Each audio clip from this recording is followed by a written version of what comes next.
e agradeço a todos aqui os participantes. Nós já estamos com 26 participantes.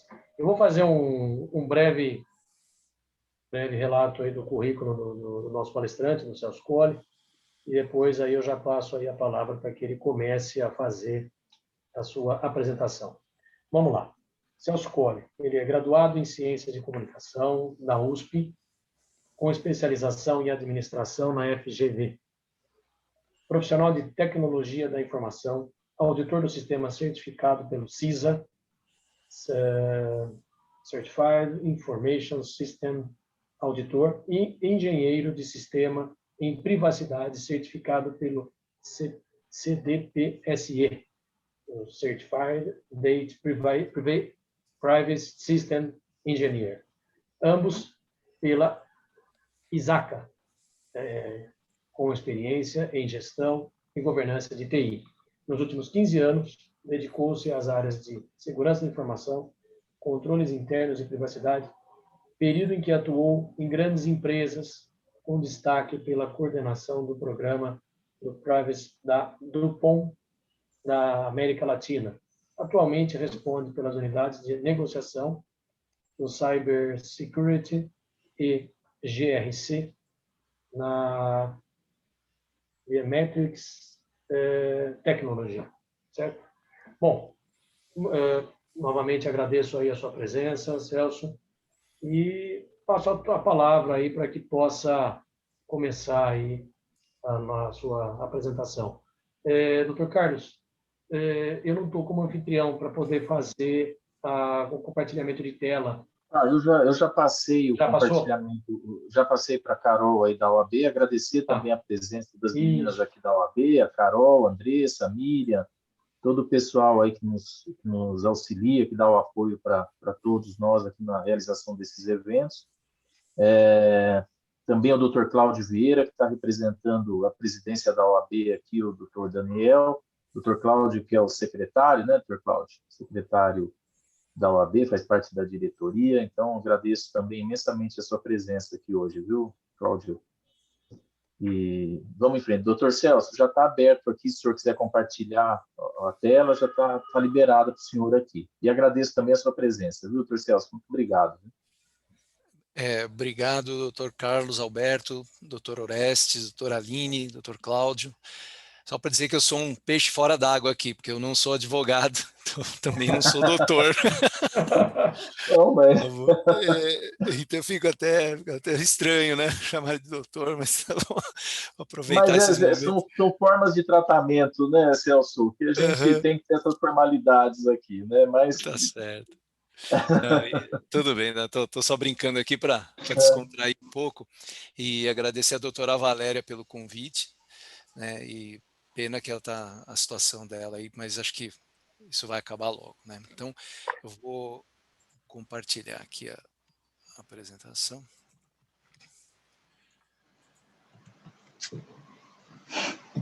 Vocês já conseguem ver os slides? Vamos ver. Dar um share, modo de apresentação aqui. Sim, tá ótimo. Então, tudo bem, né? Então, bom, essa parte do currículo vocês já cobriram.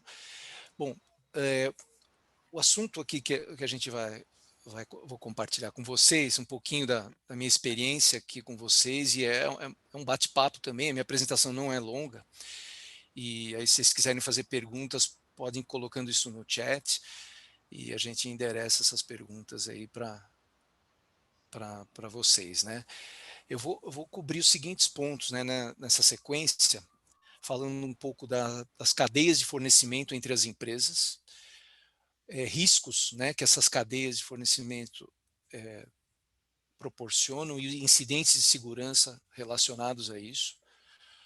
Falar um pouquinho de ciclo de vida de contratos, uma aplicação disso com a contratação em nuvem e um dos métodos, né, que é utilizado hoje nessa questão de mitigação de risco, que é a avaliação de fornecedores. Então, a ideia é contribuir um pouco com esse debate aí nas questões de adequação, né, à LGPD e privacidade em geral.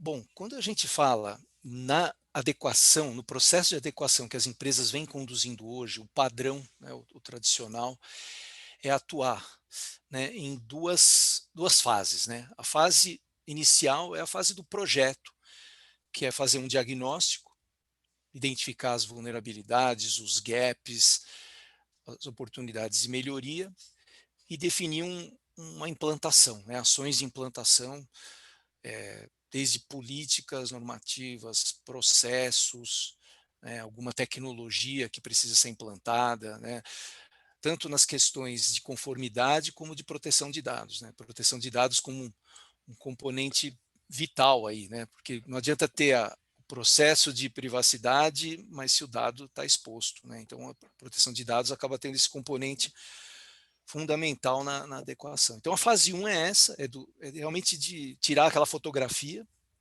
né, e estabelecer aí como que essa fotografia vai ser melhorada. E aí se entra na segunda fase, que é a fase da governança, que é como a empresa vai gerir isso, né, ao longo do tempo, né, como programa, né, a gente fala que é aqui que entra o programa de privacidade, o programa de segurança. Algumas empresas adotam, juntam os dois, né, numa disciplina só, outras maiores, né, que tem maior estrutura, acabam fazendo isso de forma separada. A gente fala que a LGPD tem data para iniciar, né, a adequação, né? A adequação tem data para iniciar, mas não tem data para terminar, que é justamente a questão da governança e da melhoria contínua. E essa melhoria contínua, né, que a gente chama de roda de governança, né, que é um pouco essa parte direita aqui do slide, é de alguma forma envolver, né, toda a organização, desde a liderança, né, e trabalhando a liderança no apoio disso, né, na questão de priorização, recursos, né, o tom, né, que o assunto tem que ser dado. Geralmente a privacidade junta com riscos, outros riscos corporativos, ela compõe o conjunto de riscos corporativos, como riscos operacionais, riscos financeiros, enfim, outros riscos. Isso passa por uma gestão de riscos, ou seja, o que vai ser tratado, né? É impossível se fazer tudo, né? É impossível endereçar tudo. Isso ao longo do tempo, né, vai propiciando a criação de padrões e controles. Aqui eu me refiro a normativas, processos, sistemas, tudo que os colaboradores utilizam no sentido de levar a cabo aí, as questões de privacidade e proteção de dados. O treinamento e conscientização de todos os colaboradores e monitoramento e resposta de tudo isso, né? Geração de métricas, indicadores, né? Isso tudo retroalimenta, né? Porque isso não para, né? E o monitoramento do ambiente de negócios, monitoramento de novos riscos regulatórios, tudo isso alimenta, né, o ciclo com o awareness da liderança, novos riscos, repriorização, etc. E a gestão de fornecedores, ela se encaixa na gestão de riscos, na medida que ela faz parte também da análise de impacto de privacidade, né? E também como um controle, né? Um controle que é o que eu vou comentar mais adiante, é como fazer que isso aconteça dentro da empresa, né? Na medida que o ciclo, né, todo de contratação, ele é grande, né? Ele tem o seu início, né? Ele vai estabelecendo o contrato, etc., e a execução do contrato. Então, tem um ciclo grande que requer aí uma série de controles. Então, um pouco do contexto, né, onde que se insere a gestão de fornecedores dentro de um programa de governança, né, que é oriundo também de um diagnóstico. Acho que esse é onde se encaixa aqui o assunto nos processos de adequação. Quando a gente fala de cadeias de fornecimento, a mensagem aqui as empresas não operam sozinhas, né? Elas operam numa cadeia do seu ramo, né? Subcontratando, terceirizando partes da sua operação, que pode ser desde a própria atividade fim, atividades meios ou atividades de fornecimento de sistemas, né? Então você tem sistemas em nuvem, né? ERPs todos operando em nuvem, sistemas de gestão de clientes, CRMs, né?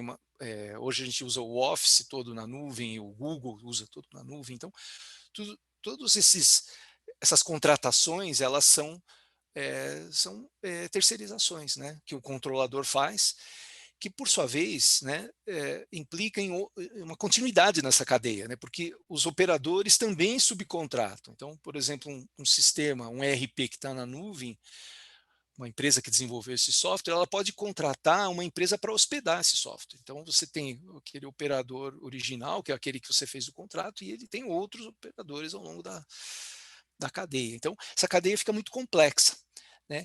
E o que acontece é que, se essa cadeia se romper, e como a gente conhece, né, ela se rompe no elo mais frágil, isso pode comprometer as operações do controlador. Então, às vezes, o controlador, ele acaba correndo os riscos que geralmente ele desconhece. De repente, o sistema para, ou aquela a atividade dele para, e aí que ele vai descobrir que aconteceu alguma coisa em algum lugar dessa cadeia. Então é importante essa cadeia estar equilibrada. Ela está equilibrada de alguma forma, que é isso que a gente vai falar um pouco aqui, né? Então, qual é o papel do controlador, né? O que o controlador tem que procurar fazer para que ele não esteja muito exposto, né? Porque quando você terceiriza, você se expõe, né, de alguma forma. Existe o risco inerente da própria terceirização. Você não controla tudo que está sendo feito lá do outro lado, né?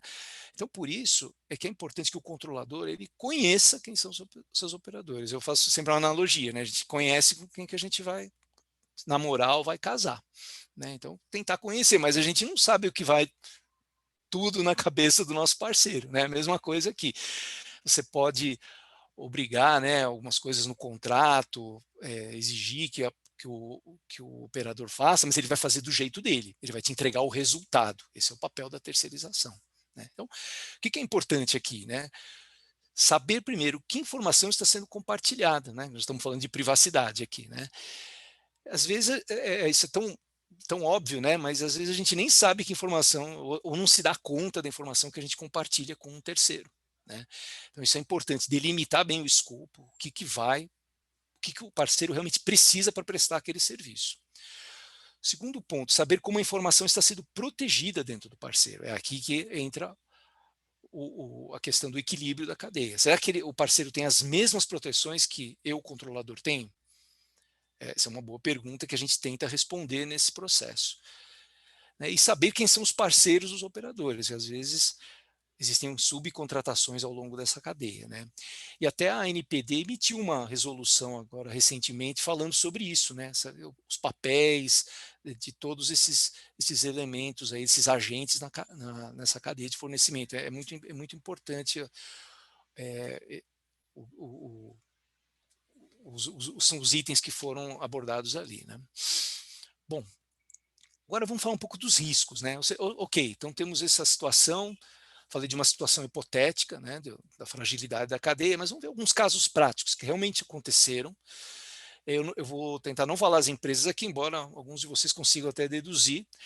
Esse primeiro caso, eu vou até ajudar aqui, porque tá o desenho pode ficar um pouco complicado, mas imagine o seguinte: você tem uma empresa, um controlador, e um fornecedor que, de alguma forma, ele está integrado com essa empresa através de um portal de serviço. Então, ele vai na internet, entra num portal com uma credencial, um usuário e senha no portal dessa empresa. Então, esse fornecedor tem. O que o hacker fez para, lá na frente, roubar os cartões de crédito dos pontos de venda dessa empresa? Ele conseguiu as credenciais do fornecedor, conseguiu entrar no sistema, nesse portal que era exposto na internet. Através desse portal, ele conseguiu acesso aos sistemas da empresa, e aí ele conseguindo navegar dentro da infraestrutura da empresa, ele conseguiu obter o que ele queria e depois monetizar isso, que foi a venda dos cartões de crédito, né? Então, para vocês verem, né, um ataque não é um ataque hacker, ele não é simples, não é de um passo só, ele exige todo um planejamento e uma série de etapas que culminam com a consumação do delito aqui, né? Então, o resumo aqui é a infiltração, né, através de um portal por um parceiro. Então, o parceiro não protegeu adequadamente as credenciais, propiciou essa invasão. Quer dizer, a empresa, ok, ela protege as credenciais, vamos assumir, mas o parceiro não protegeu, né? Então, é um pouco do que a gente falou um pouco lá atrás, né? Então, esse é o caso 1, queria ilustrar é um risco, né? Um exemplo de risco, existem milhares de outros, mas que ilustra um pouco essa fragilidade da cadeia. O segundo é mais simples, né? A empresa, né, controladora, compartilhou os dados com o fornecedor, né? Esse fornecedor pegou essa massa de dados para processar e fazer algum tipo de tratamento e colocou num sistema em nuvem, da Amazon. Só que ele colocou no sistema em nuvem de uma forma totalmente desprotegida, como se o dado fosse público. Então ele não colocou controles de acesso. E ao não colocar controles de acesso, qualquer um podia acessar esse dado, que na verdade existia toda uma tratativa legal aí de sigilo para ele fazer esse tratamento. E ele deixou público, né? Então isso existem pesquisadores, existem pessoas que ficam varrendo a internet procurando dados públicos, né? Isso foi achado e aí isso foi rapidamente bloqueado, mas quantas pessoas acessaram isso, né? Então aqui você tem um vazamento de grandes proporções, né? Então foi uma rede social que deixou isso escapar, né? E mostrou um pouco aqui de novo, né? Essa facilidade, né? Como que as medidas de segurança ineficazes podem levar a uma situação desse tipo, né? Então trouxe esses 2 exemplos para vocês visualizarem um pouco mais na prática como isso realmente acontece, né? E aí, como resolver isso, né? Se fosse simples, né, já estaria resolvido. Mas, na verdade, é uma coisa que eu entendo que é bastante complexa, ela não é simples de executar, mas acho que se tiver um método, né, tiver uma disciplina, eu entendo que isso passa pelo contrato. Acho que o contrato representa a relação que eu tenho com o meu parceiro. Então, eu posso até combinar a coisa, como vai fazer, mas tudo fica formalizado no contrato. Então, é no contrato que eu entendo que se deve trabalhar. E como fazer isso, né? Eu chamo isso de gestão fim a fim. Então, é fim a fim por quê? Porque vai desde a pré-contratação até o encerramento do contrato. E em todas essas fases, existem ações que ajudam a mitigar esse risco que a gente está falando aqui. Então, por que na pré-contratação? Porque na pré-contratação, a gente vai até ver se pode terceirizar ou não, se o risco de terceirizar já não é tão alto, e aí você pode até parar o processo aqui mesmo. Você avalia esses riscos, por exemplo, através de uma análise de impacto, de um DPIA, é um processo de privacidade que vocês conhecem, né? Você já faz essa análise de impacto, você inclui isso, né, no desenho desse processo, no desenho que esse fornecedor vai contribuir, e já avalia os riscos aqui. Pode ser que você nem vá para frente. Mas vamos supor que, ok, vamos para frente, isso é necessário, ou vamos correr alguns riscos, isso é normal, a gente está sempre correndo risco, né? A gente vai para a contratação. E o que fazer na contratação, né? Aqui a proposta é colocar os requisitos de segurança e de privacidade antes da contratação, ou seja, antes de assinar o contrato. Então, na avaliação desses parceiros fornecedores, já embutir esses requisitos que fazem parte do processo de seleção. Então, é entender aquele item que eu coloquei lá atrás, conhecer meu parceiro. Então, parceiro, como é que você faz a sua segurança? Me conta. E esse conta para mim a sua segurança pode ser feito de diversas formas, ou através de um questionário, ou de uma auditoria, de uma certificação, enfim, há várias formas de fazer isso.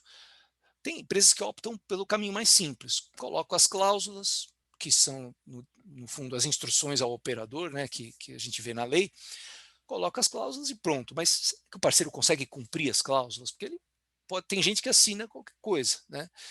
Tem gente não, que pega aquela cláusula e fala, como é que eu vou atender isso aqui? Acho que isso aqui eu não consigo atender. Mas tem outros que não. Então, é importante, além das cláusulas, se certificar de algumas questões na área de segurança. A gente vai falar um pouquinho mais na frente, detalhar um pouco mais isso. Feito isso, ok, selecionei meu parceiro, sei como ele trabalha, tenho as minhas cláusulas. Bom, vamos executar esse contrato. Mas antes de executar, vamos preparar a execução desse contrato. Ou seja, vamos estabelecer os parâmetros para que esse contrato já comece com o pé direito. Então, algumas recomendações, né? Definir um ponto focal no parceiro, definir quais os acessos que ele precisa, né? montar os perfis, montar como que vai ser rastreada essa atividade que o parceiro vai executar. Eventualmente, qual a conectividade que vai ter entre a empresa e o parceiro, né? Uma conectividade segura, de que forma vai ser? Vai ser pela internet, vai ser uma linha, uma comunicação dedicada, vai ser por, enfim, acesso remoto direto à estação, enfim. Quais os controles da conectividade? Então, estabelecer, fazer essa preparação, esse setup, e aí partir para a execução do contrato, que é o dia a dia. Né? O dia a dia, o serviço sendo executado, né? E aí cabe o quê? Revisão dos acessos, sabe, colaborador do parceiro que entra e sai, monitoramento das mudanças. Esse é um ponto importante na questão que, às vezes, um contrato ele é feito com um escopo inicial e o escopo vai engordando, mas ele não vai sendo formalizado. E dependendo do que esse escopo aumenta, pode voltar para a fase 1. Ou seja, puxa, o contrato fazia X, agora ele faz Y. Mas será que eu não preciso fazer uma nova análise de impacto? Será que o contrato precisa ser alterado? Então, é importante monitorar. Eu conheço muitos contratos, né, que informalmente vão sendo agregados aí aos serviços existentes. Né? Outro ponto importante é a resposta aos incidentes.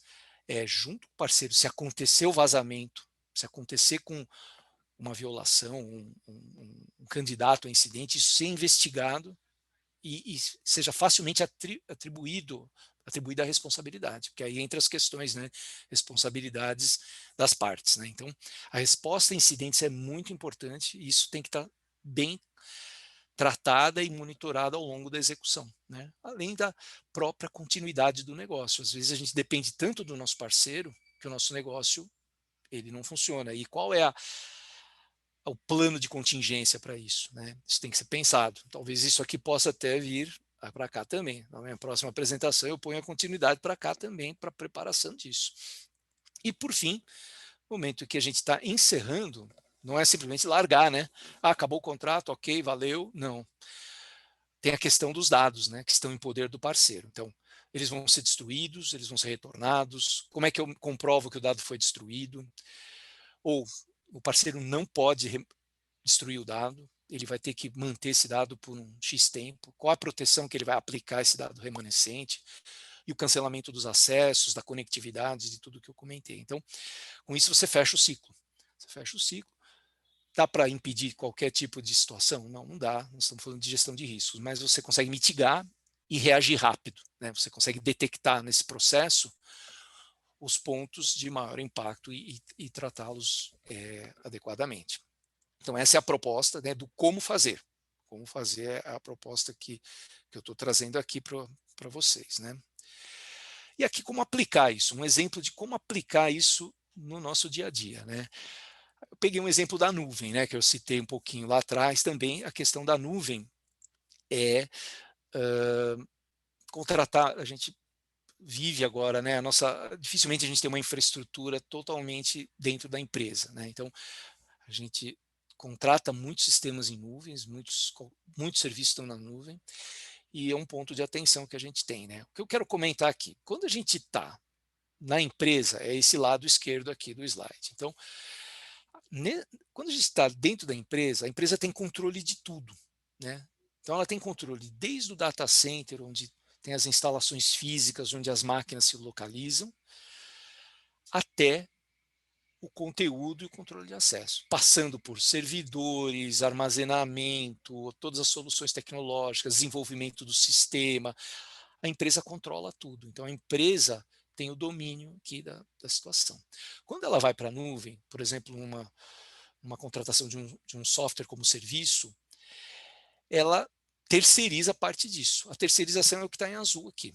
Então, essa camada da aplicação toda para baixo é responsabilidade da nuvem. Então, quando a gente contrata o sistema em nuvem, o que ela dá para a gente? Um login e senha. Ela te dá uma tela e fala, olha, está aqui o usuário e a senha para você entrar. Quando você pega isso, aí você vai criar os outros usuários, criar os perfis, colocar o conteúdo lá dentro. Então, por isso que o conteúdo que você coloca dentro de um sistema é sua responsabilidade. Administrar isso, né, se o processo está seguindo os padrões, o que o negócio precisa, isso tudo quem faz é a empresa. Agora, tudo que vem para a camada de baixo é é da nuvem. Então, o que a gente fala aqui, né? Que é uma responsabilidade compartilhada, né? Da empresa com o provedor de nuvem. Eu escuto muito isso, né, nos projetos que eu faço, né, quando eu faço os diagnósticos, as empresas falam, não, mas está na nuvem, está seguro. Sim, está seguro, mas está segura essa parte, né? Essa parte aqui, mas essa parte não depende de você ter os controles nessa camada aqui. Então, é importante isso, e aí, pelo menos, o que tem a ver com o que a gente está falando aqui? A verificação de a nuvem é segura nesta parte é o que a gente está falando um pouco de entender a segurança do nosso fornecedor, né? De avaliar como que esse fornecedor faz a segurança dessa camada aqui. Então, é esse processo, né, através desse ciclo, né, de contrato é o que a gente está propondo aqui.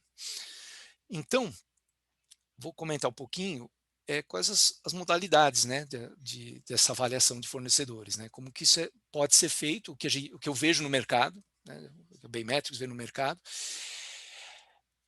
as certificações e atestados independentes, né, baseado em algum framework de controle. Então, essa acho que é a melhor modalidade, a modalidade de melhor custo-benefício para todas as partes, na medida em que um provedor de serviços ele se certifica numa autoridade independente e esse relatório ele fica disponível a qualquer cliente que queira avaliá-lo.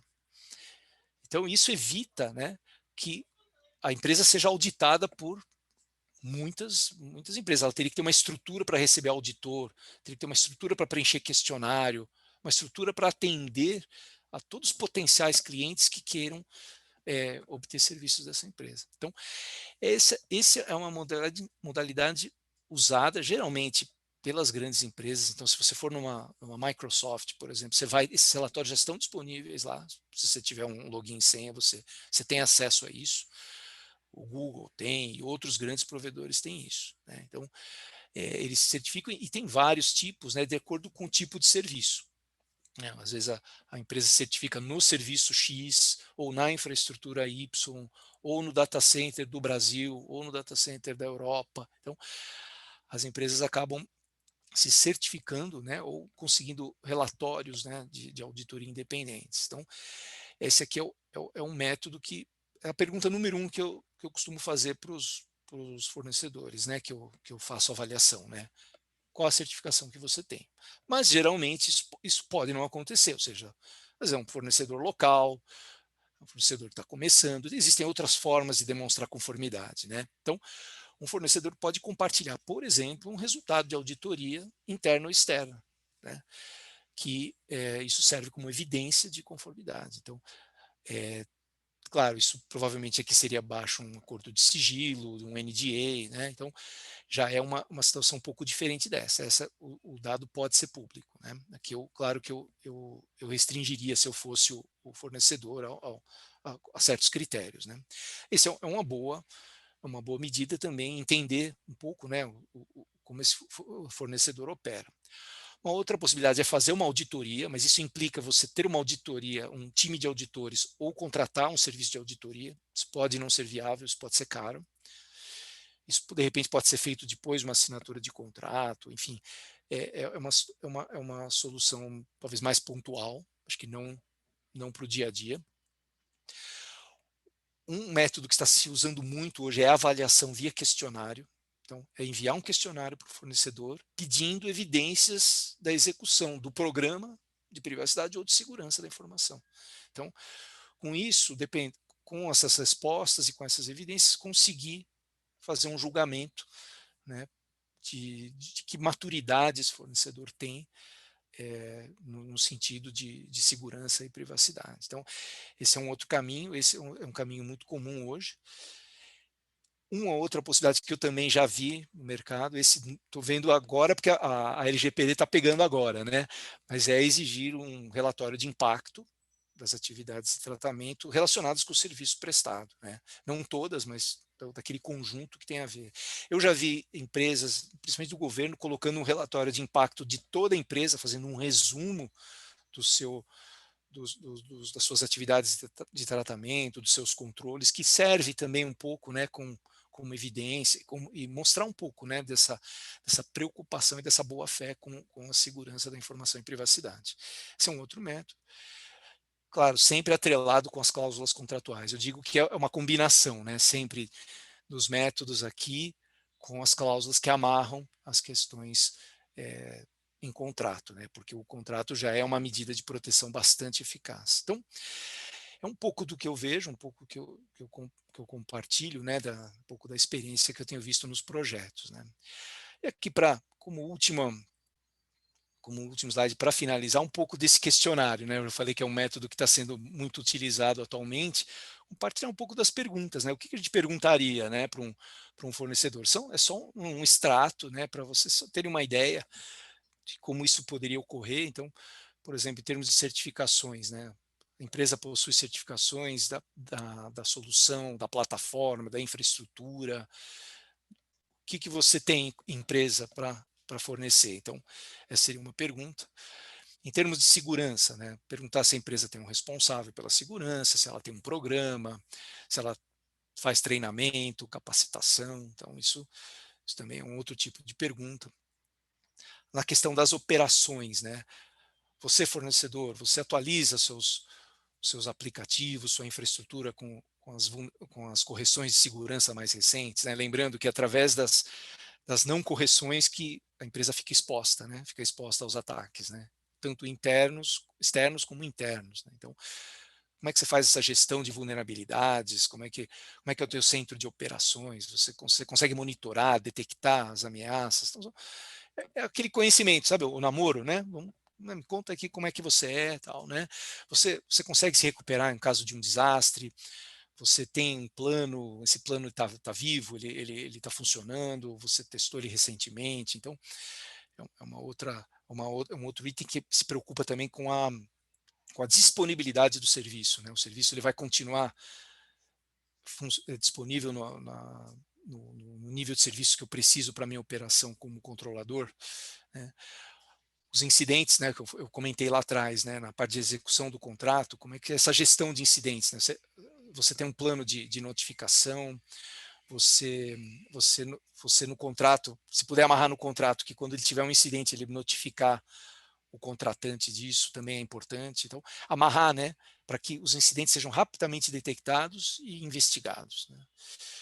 O controle de acesso, que talvez seja o controle principal, né, quando a gente fala de acesso não autorizado, como é que é a identificação, né, como é que é a autenticação no sistema, em termos de requisitos de senha, múltiplo fator de autenticação. Múltiplo fator é aquele código que vem para o celular para você colocar além da sua senha, ou um token físico, né, que hoje já se usa bem menos também, né, e outras formas de autenticação, né, tem vários tipos de autenticação robustos, né, para maximizar o controle de acesso, além de perfis e outras formas de você segregar isso dentro da empresa. E a criptografia também, eu gosto de mencionar como um controle importante, todas as conexões estarem seguras, né, e seguras com protocolos que sejam seguros. Os protocolos também vão sendo atacados e vão se encontrando vulnerabilidades, né? É importante ter protocolos seguros nas conexões, né, entre todas as instâncias, né? Do site para o cliente, do site para dentro da infraestrutura, todo o caminho de dados precisa ser protegido de alguma forma, né? E esses controles de acesso, de operações, de criptografia ajudam a compor essa postura de segurança. Então, aqui um exemplo para ilustrar um pouco isso que eu quis falar e passar essa mensagem para vocês no sentido de que é um tema importante, porque as empresas já não não operam em silos, né? Dificilmente elas são verticais ao ponto de deter toda a cadeia em suas mãos. Então, é isso que eu queria contribuir para vocês e abrir aí para eventuais dúvidas que vocês tenham, algum comentário, alguma situação que vocês queiram compartilhar. Tá bom? Ok, muito boa essa sua apresentação, Celso Colli, muito boa. Eu venho, ao longo desse período aí de implantação da LGPD, enfim, fazendo um comentário até, acompanhando essa segurança de informação, né, como fornecedor, atende de serviço, enfim. Esse assunto é bastante delicado, porque acho que você colocou isso como um ponto. Muito provavelmente no vazamento sempre vai estourar aquele mais fraco ou aquele que deixou aquela portinha aberta ou que não atualizou seu seu antivírus, né? Isso provavelmente não vai estourar no grande, vai sempre estourar no pequeno. Não sei se essa mentalidade ainda existe, mas pelo menos quando começou a conversa de precisamos nos preparar para essa segurança, esses planos de contingência, controle de acesso, sempre ficava aquela pulguinha atrás da orelha, sempre vai estourar no lado mais fraco, né? Por mais que seja o vazamento. Mas eu faço uma colocação aí que eu acho que seria bastante interessante. Quando a gente fala de preparar esse contrato ou preparar essa segurança da informação, geralmente tem um mínimo, teria um básico para começar a ter já fechadinha essa segurança, ou tem que já partir para algo muito maior, um antivírus que custa caro, ou até mesmo bloqueios no sistema. Porque, por exemplo, eu tive no meu caso, um cliente, que ele me passou uma lista enorme de, você quer trabalhar comigo, você precisa de ter tudo isso. Aí eu passei até para uma pessoa especializada em segurança de informação, e falou assim, meu Deus, eu não preciso de tudo isso. Isso aqui você precisa de ter o mínimo para você ter a segurança. O que você diz sobre isso, Celso? Eu não sei se eu estou nessa linha. Não, eu entendi. Eu já vi isso também. O cliente querendo dizer o como você tem que fazer. Talvez pudesse, acho que num equilíbrio, ele dizer o que ele quer. E você faz o como dentro da sua característica, dentro do seu porte de operação, né? Eu vejo mais assim, né? Você dizer, olha, você vai pôr o antivírus, você tem que ter um antivírus. Pode ser que tenha uma outra forma de fazer isso sem antivírus, por exemplo. Claro, antivírus a gente sabe que não tem jeito, né? Antivírus não dá para escapar, mas existem, eu sempre digo, nem tudo precisa de tecnologia. Muitas vezes, no processo, você já consegue mitigar boa parte do risco. Então, é difícil impor, né? Eu dizer para você, o seu escritório tem que ter tal coisa, né? A gente procura, pelo menos nos projetos que eu tenho participado, balancear isso entre normativas, processos e soluções, mas sempre a solução vindo como na evolução da maturidade. Né? Porque isso um programa de privacidade e de segurança é uma construção, né? Não adianta você já colocar uma tecnologia topo de linha, mas não conseguir, né, extrair o benefício, o potencial dessa tecnologia. Então, é uma construção. Inclusive, passa a ficar até caro, fica oneroso, e a pessoa às vezes até desiste de fazer essa prestação de serviço, porque a exigência acaba sendo muito grande. Por isso que eu digo, será que teria esse balanço? Hoje deve existir isso, né? Nessa conversa, nesse ajuste desses contratos, né? Eu acho que tem uma febre grande, eu tenho visto isso, de todo mundo exigir cláusula um do outro. Então, é o controlador do operador, o operador do controlador, assim, eu vejo coisas muito incríveis, né? Legal. E Bom, espero que regule isso, né, ao longo do tempo, vamos ver. Ok. Bom, dando sequência, Celso, muito obrigado pela tua explanação. Eu acho que esse assunto é bastante importante até para esse momento de LGPD, segurança, vazamentos, enfim. E fornecedores, né? Porque a gente acaba sendo fornecedor no dia a dia, não tem outro jeito. Bom, em nome da Comissão de Privacidade, hoje representando a doutora Valéria, eu sou o secretário da comissão. Nós temos hoje como comentarista dessa palestra a doutora Aline Andrietta, que vai ser a nossa comentarista no chat. Prazer, doutora, tudo bem? Como está? Né? Boa tarde. Antes de passar para a doutora Aline, eu gostaria também que o doutor Carlos, como mediador, tomasse aí a palavra para poder fazer as suas considerações. Doutor, a palavra é tua. Obrigado, Alessis. Celso, se você puder fechar o compartilhamento aqui, porque aí a gente pode visualizar todos aqui na tela, os participantes, né? Sim. Obrigado, viu? Bom, foi excelente, né, Celso? Essa parte de segurança de sistemas, da informação, por isso que o trabalho tem que ser conjunto aí, né, com os atores, com os diversos atores, né, os advogados para a área, para fazer a parte legal, jurídica, e o pessoal da área de segurança da informação, de TI, para fazer essa outra parte aí, né, de conhecimento e tudo mais. E é interessante porque, na realidade, a gente tem que sempre observar aí essa ISO, né, que você fez esse comentário, né, a ISO 27001, porque ela é que traz um regramento, né, sobre essas técnicas de segurança, né, da informação. Então, a gente tem que sempre se balizar na ISO para poder também fazer um bom trabalho aí para as empresas que a gente está prestando serviço de adequação, né? Tanto a parte de segurança da informação, como também na parte jurídica, né? Então, gostei muito da sua explanação, esclareceu bastante muitas dúvidas que eu tinha, e parabéns, viu? Muito obrigado por trazer todo o seu conhecimento aí para a gente. Veio de forma Obrigado. bem objetiva, bem clara, e acho que deu para absorver bastante coisa aí da sua explanação. Muito obrigado, viu? Ok. Obrigado. Bom, obrigado, doutor Carlos. Doutora Aline, vou passar a palavra agora para a doutora, que possa fazer as suas considerações como comentarista, algumas perguntas que possa ter no chat, enfim.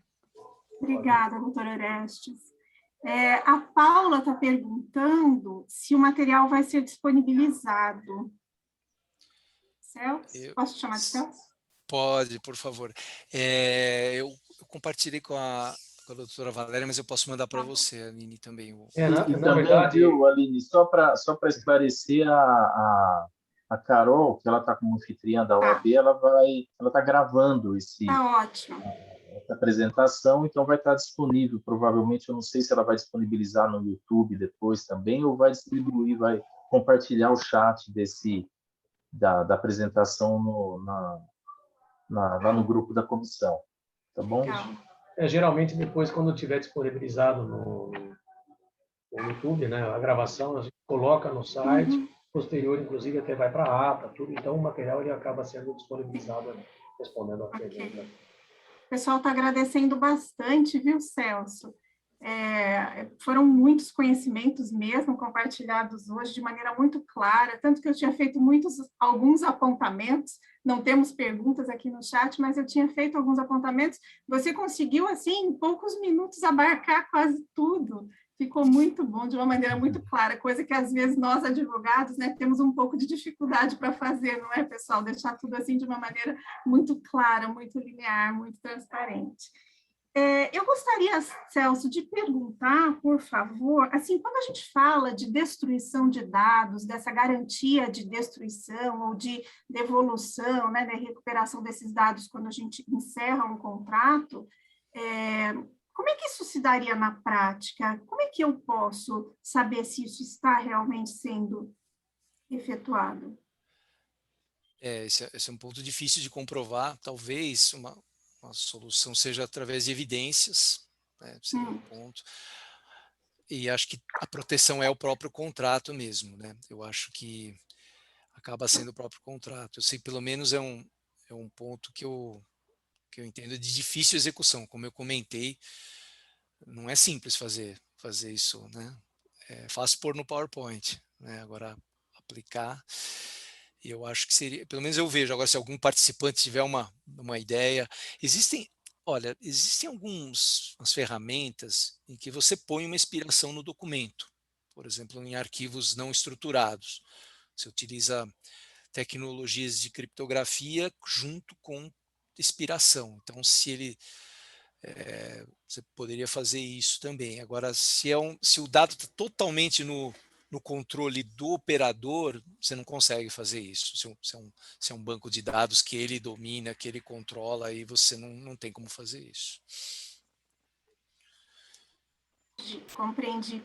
Em relação ao procedimento prático, Celso, dentro de uma empresa, como você trabalha com consultoria nessa área, inclusive, você entende que seja melhor, por exemplo, numa empresa não de tão grande porte, que essa gestão desses contratos, ela seja feita assim, no departamento específico, que tem um departamento específico, ou daquele departamento que está recebendo o serviço, que é responsável por aquela contratação?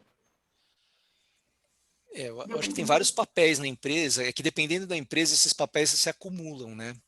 Mas você tem claro que o jurídico, que é a última porteira disso tudo, né?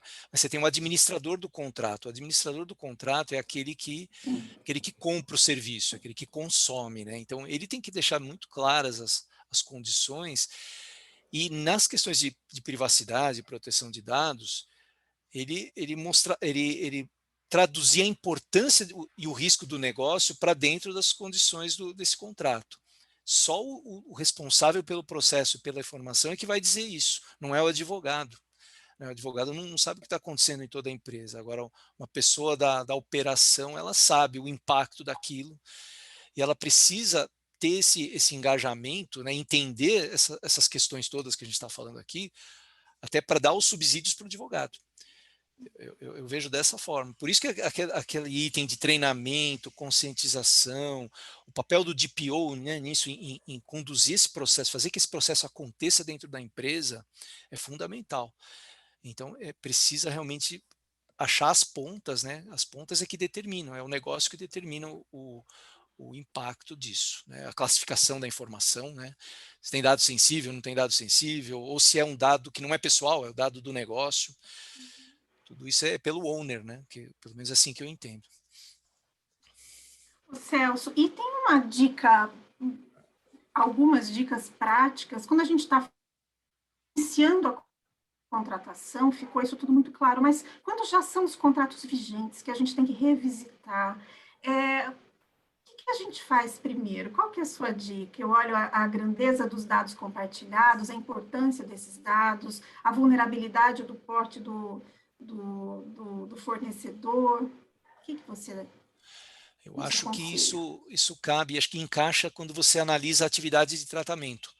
Quando você analisa a atividade de tratamento, você analisa também essa cadeia e esses fornecedores envolvidos, e pode aí ter as ações na renovação de contrato ou alguma ação imediata já numa ação já de aditamento ou de avaliação. Tem empresas que estão avaliando os fornecedores, elas estão fazendo o projeto LGPD e já estão fazendo a avaliação de todos os fornecedores mais críticos.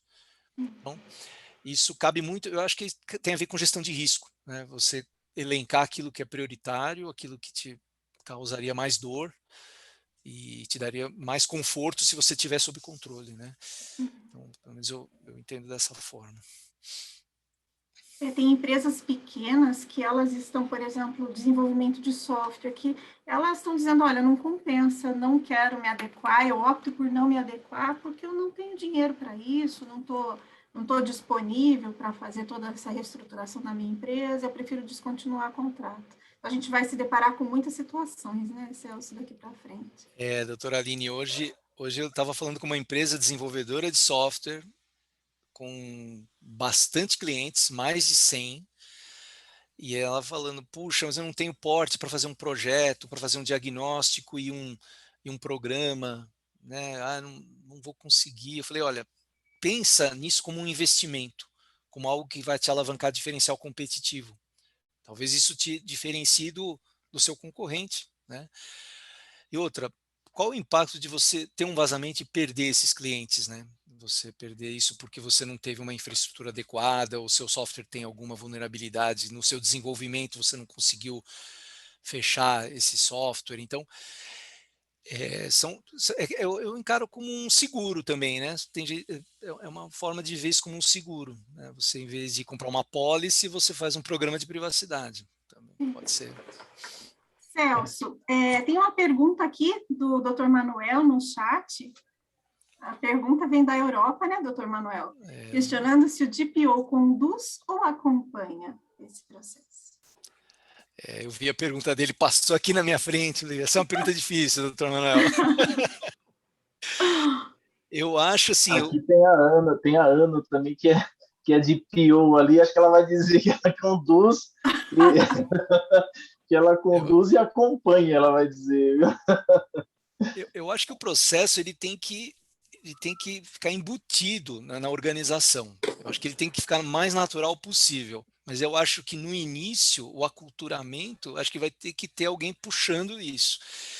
E aí eu acho que é o DPO ou a equipe do DPO. Talvez o DPO não consiga ficar no operacional, mas Boa, boa, doutor Manuel. O doutor Emanuel já tirou o dele de campo aí. Por isso que eu falo, né? A privacidade o programa precisa ter uma equipe, tem que ter gente apoiando nas áreas, né? E eu acho que isso caberia, por exemplo, a uma área de contratos, de sourcing, ou deixar isso nas áreas de negócio. Acho que vai depender muito de como a empresa opera, o contexto da empresa. Mas o DPO, ele é o maestro, né? Mas ele não pode executar para sempre, né? Mas é interessante o que a doutora Aline colocou com relação às empresas, né? Até chegar ao ponto de desistir, né? Pô, eu não vou fazer porque além do custo, até onde eu chego e até onde eu vou ter realmente o 100% de segurança, né? Por mais que eu venha fazer um investimento, né? Eu já vi situações de empresa, Celso, que chegou ao ponto de dizer, melhor eu parar com tudo e nem começar, porque eu não sei até onde eu preciso chegar com a segurança. Então, por isso que eu te perguntei naquela hora que eu fiz aquele comentário, que assim, existe um básico, um mínimo de segurança, e esse mínimo, esse básico é colocado isso de uma forma onde é tangível, ou eu tenho que partir para algo mais como um investimento e mensurar esse investimento até mesmo como uma forma de seguro, entendeu? O que é o mínimo? Existe um mínimo hoje de segurança para esse compartilhamento? Segurança, eu digo sempre que é baseada no risco. No risco, inclusive a ISO, né, que você comentou, a ISO, a seleção dos controles que você vai aplicar na empresa é baseada no risco. Então, é uma análise da sua operação, das suas atividades, e aí você faz a seleção. Então, as empresas que querem se certificar, né, na ISO ou querem usá-la como referência, elas não vão selecionar todos os controles, elas vão selecionar alguns deles. Então, é difícil dizer, tem um mínimo. Olha, o mínimo que eu diria, mínimo, você tem que ter pelo menos a política, né? Sem uma política, fica complicado você depois querer que as pessoas façam as coisas. Então, começa na política. E eu digo, a empresa que não quer fazer nada e quer desistir, não, começa com algo pequeno. Eu vou fazer uma política, vou atualizar meu antivírus, vou organizar minha tecnologia e melhoria contínua. Lembra da roda? A ideia é melhoria sempre. Sempre, né? E aí isso vai ganhando robustez, até que uma hora, de repente, dá para investir um pouco mais. Os parceiros vão exigir essas melhorias, né? Esse é o ponto. O mercado vai exigir um do outro essas melhorias, né? Mesmo que iniciais, né? Como foi colocado. Até porque, na verdade, a lei está aí, né? Então, quer dizer, tem muita gente que ainda não se pegou. Isso é fato. Isso é fato. Mas, enfim. Doutora Aline, tem mais alguma pergunta? Não, o doutor Cláudio registrou aqui no chat, doutor Orestes, que nós estamos sendo acompanhados lá dos Estados Unidos também, viu, Celso? Opa. Interessante, estamos nos internacionalizando, obrigado pela Parabéns para a comissão, hein? Parabéns. Interessante, né? O doutor Manuel faz uma analogia aqui muito legal, que ele é o crítico musical, que ele escreve sobre o desempenho da orquestra. Bom, também do maestro, gostei, doutor Manuel. Boa. Eu queria, Celso, só fazer uma última pergunta, assim, existe algum software que pode ser indicado para a gestão desse acompanhamento dos fornecedores? A gente pode adquirir isso? Tem isso disponível no mercado? Tem isso em vários lugares, né? Tem os softwares de gestão de privacidade, em que esse é um dos módulos. Então, inclusive, ele dispara as avaliações, né, faz o mapa de riscos. Então, isso está embutido em softwares de privacidade, de gestão de privacidade. Também em outros softwares, né, softwares de gestão de contratos, software standalone. Então, isso está permeado, né? Depende do enfoque que se quer dar, né? Então, as empresas que optaram por um software de privacidade, eu acho que se beneficiam rapidamente disso. É um dos primeiros módulos que geralmente é implantado, né? Isso também pode ser desenvolvido, isso pode ser feito em papel. Tem várias formas de fazer isso, né? Começa pequeno, né, e vai evoluindo. Doutora Orestes, não temos mais perguntas no chat. Ok, doutora Aline. Doutor Carlos, algum comentário, Não, só um comentário, só fazer uma colocação aqui que o Ayrton Fernandes colocou aqui no chat, sobre o DPO, né, que ele fala condução e acompanhamento neste momento, até porque as empresas não sabem como atuar, inclusive internamente, né? É o que a gente tem se deparado muitas vezes, né? As empresas, muitas delas desconhecem completamente a legislação, né? A Lei Geral de Proteção de Dados. E aí a coisa não flui dentro da companhia, né? Dentro da empresa, principalmente as de grande porte têm, às vezes, um departamento jurídico ali interno que comporta isso, né? Mas a de médio porte, pequeno porte, essas empresas realmente elas têm uma dificuldade muito grande, não só na parte de implementação, de adequação da lei, quando se manda aquele checklist, né? O data mapping para que seja preenchido por departamentos, eles não sabem nem como começa com aquilo, né?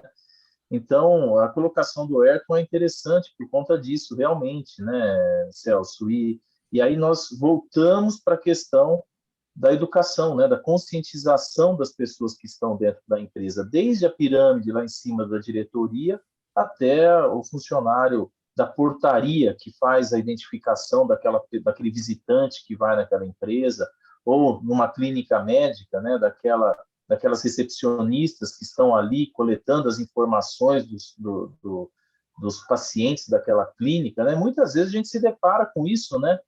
De chegar numa determinada clínica, aquela recepcionista falar seu nome, seu RG, seu CPF, tudo mais ali, seu endereço, tudo ali naquele balcão, cercado de outras pessoas ali, de terceiros. Como fazer isso, né? E aí é uma questão de conscientização, né, desses funcionários, através de treinamentos e tudo mais. Eu achei interessante essa colocação que o Ayrton fez por conta disso, né? Porque muitas vezes as empresas, não só esse pessoal, né, de recepção, de RH, administrativo, mas a própria diretoria da empresa muitas vezes desconhece por completo, né? O exemplo realmente vem de cima, né? O exemplo vem de cima, é por isso que o patrocínio da liderança é fundamental, até para constituir esse DPO, que esse DPO tenha a formação adequada e consiga implementar, né, isso, a formação para entender e aplicar, e não é simples. Eu vejo alguns projetos que às vezes entrega o projeto e o projeto não continua, a fotografia vai ficando amarelada, a empresa não consegue se estruturar para tocar aquilo. Tem outras não, que o DPO, desde o início ele participou, ele já estava definido, ele abraçou o projeto, e aí entrega o projeto, ele já toca, que é uma beleza, ele já toca o bumbo, já tem as áreas na mão, já tem os rituais, né? Então, é um trabalho, eu acho difícil. Ele é lógico no sentido da proposição dele, mas ele é bem complexo para implementar. A execução dele é bem difícil. Bom, doutor Ali, temos alguma colocação a mais? Alguém? Uma pergunta? Acho que eu... Tem mais uma, sim. Doutor Orestes, tem mais uma aqui. É o do Ayrton. A formação é outro problema. Muitos treinamentos e poucos com conteúdos e apresentação de experiência que, de fato, prepare o profissional, prejudicando o programa e a empresa. Realmente. Isso realmente. Realmente, isso é uma colocação bem interessante, né? Porque tem muita coisa que se fala, mas e a prática da coisa? O que é realmente para ser feito, né? Aquilo que eu falei. Não falo, volto a insistir naquilo, viu, Celso?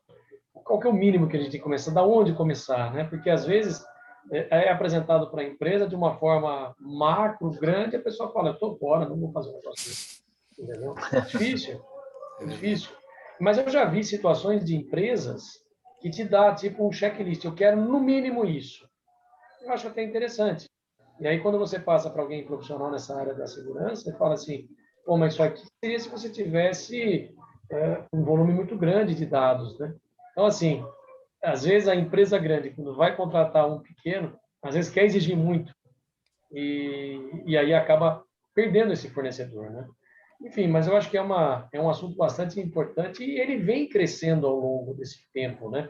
Eu acho que, em breve, ao longo do passar do tempo, aí o pessoal já se adaptando. Isso nós vamos estar praticamente, espero, que bem adaptados à lei e bem adaptados a todas essas seguranças. E querendo ou não, são dados, né?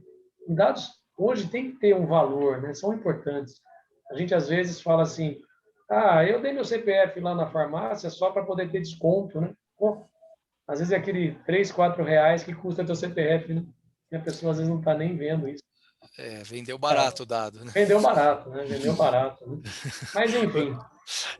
Pode falar, Celso. Não, eu ia só fazer um comentário sobre isso. Eu estava outro dia no parque, aí me falaram, olha, você tem seu cadastro, eles te dão uma cerveja. Eu falei, não, 5, não 3, não uma. Pô, daqui a pouco você vai começar a negociar o desconto com os dados, né? Mas, enfim. Assim, né? Me dá a cerveja, ok, agora apaga os meus dados. Agora destrói aí na minha frente o dado que você pegou. Tá. Bem isso mesmo. Bem isso. Mas olha que importância, né, pessoal? Todo esse cuidado na pré-contratação, ela pode ser um fator de desempate numa licitação, né, numa tomada de preços. Eu acho que isso já é uma realidade para as grandes corporações, não é? Eu acho que deveria fazer parte dos requisitos, né? Mas é que geralmente o negócio já pré-seleciona e quando chega numa equipe de privacidade ou numa equipe de segurança, já vem decidido. Aí é tentar consertar. Sim. E às vezes não dá para consertar. Porque aí, por exemplo, você fala... Desculpa. Não, pode falar. Não, eu ia só complementar. Não, às vezes você fala, tá bom, eu vou auditar então. Aí o fornecedor não deixa. Fala, não está no contrato, não vou deixar. Mas eu acho que a nossa orientação, enquanto profissionais do direito, seria que o questionário, por exemplo, ele seguisse antes, né? Olha, eu quero um orçamento, esse escopo aqui, eu quero que seja orçado, mas já me encaminha esse questionáriozinho aqui preenchido, né? Se às vezes já até fator de eliminação, né? Antes de você olhar as outras condições do orçamento.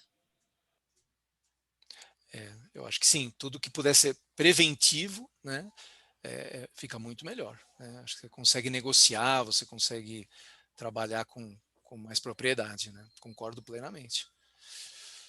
Muito bom, Celso. Acho que foi muito bom. Parabéns aí pela tua explanação. Eu acho que é fantástico. Esse assunto é muito importante, principalmente na privacidade, na nossa comissão de privacidade. Veio aí a fortalecer mais aí a nossa comissão hoje, uma quinta-feira à tarde. Tivemos aí quase 30 participantes, muito bacana, muito bacana. Doutor Orestes, oi, diga, vamos lá. Alexandre está perguntando aqui, olha, como precificar? Prometo que é a última, viu, Celso? Precificar? Aí é a pergunta de $1 milhão, né? Aquela que ninguém, né? Mas o Alexandre falou o que a gente precisa precificar. Alexandre, você quer ser mais específico? Pode abrir o microfone, né, pessoal?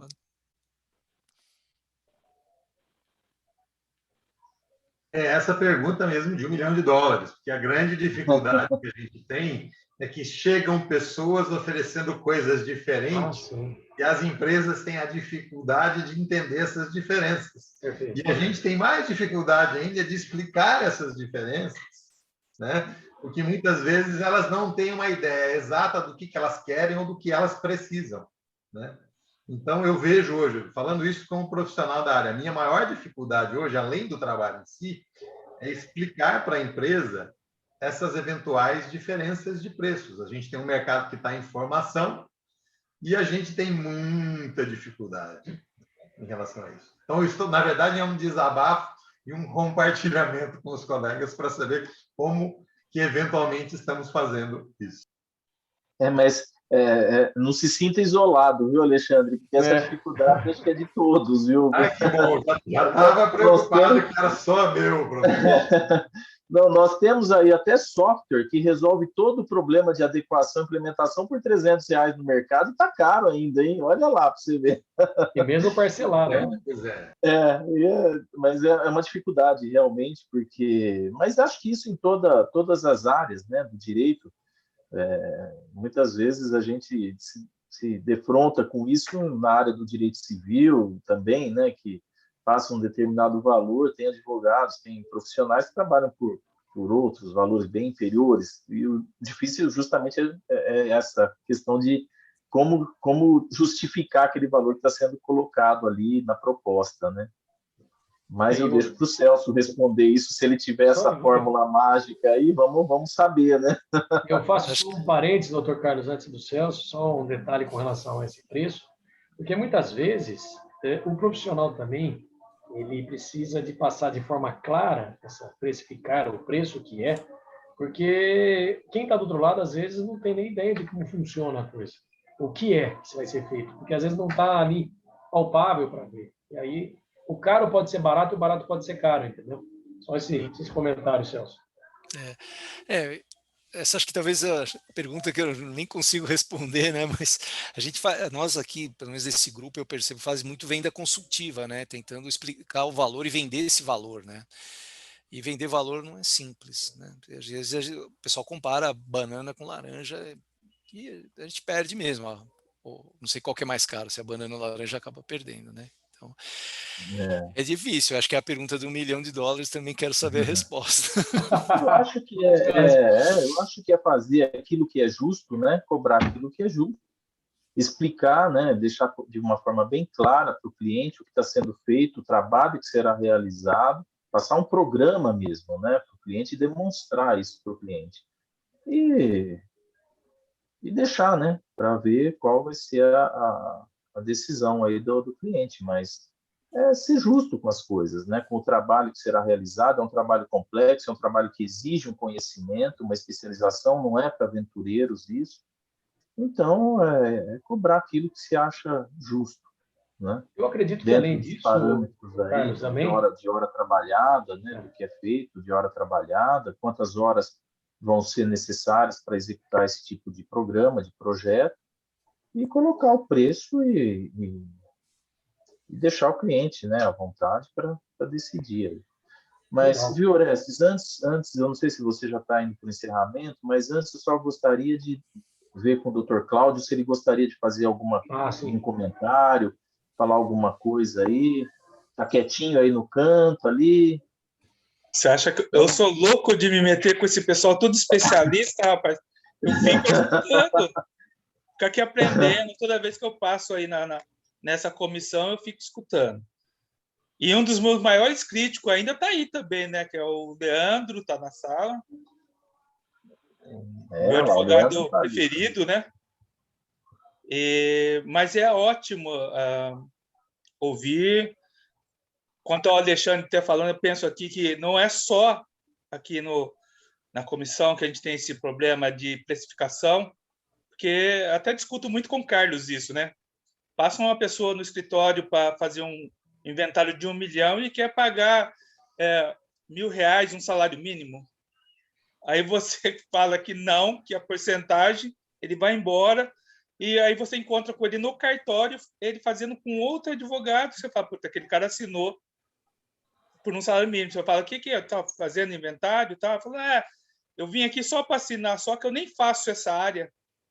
Então, ele recebe um salário mínimo para poder pôr a assinatura dele lá. É o problema que nós temos.